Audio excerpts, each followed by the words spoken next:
All right, let's dive into a mind-bending idea from MIT, recursive language models. This is a big one. So, for years, the AI race has been about one thing, size. But just getting bigger isn't cutting it anymore.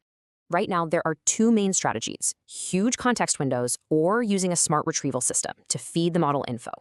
But here's the catch. Both of these methods share one big flaw. They assume the AI is just a passive listener. So, MIT researchers flipped the script. They asked a question that changes, well, pretty much everything. And that led to the Recursive Language Model, or RLM. This is a complete paradigm shift, really. Okay, think of it this way. Instead of just handing the AI a book, you're giving it the keys to the entire library. So the model isn't just reading text anymore, it's actually operating inside an active environment it can control. So how does it pull this off? Well, it's basically like giving the AI hands and eyes for the first time. It actually follows a process that looks a lot like a programmer debugging code. Let's break it down.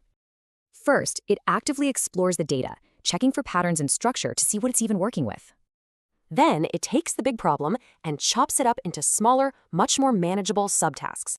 Now, this is the core idea. For each of those subtasks, the model literally calls itself to find a solution. So what we're seeing is a fundamental shift from a passive reader to an active, strategic problem solver.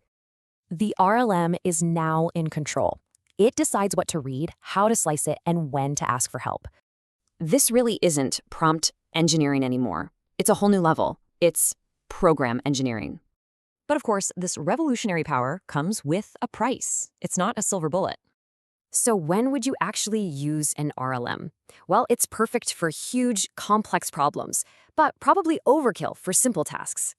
Okay, the big drawbacks: it's slower, way more complex to run, and it introduces some pretty gnarly security challenges. Ultimately, the goal is no longer just compressing context, but learning how to actively manage it. Which leaves us with a pretty provocative question.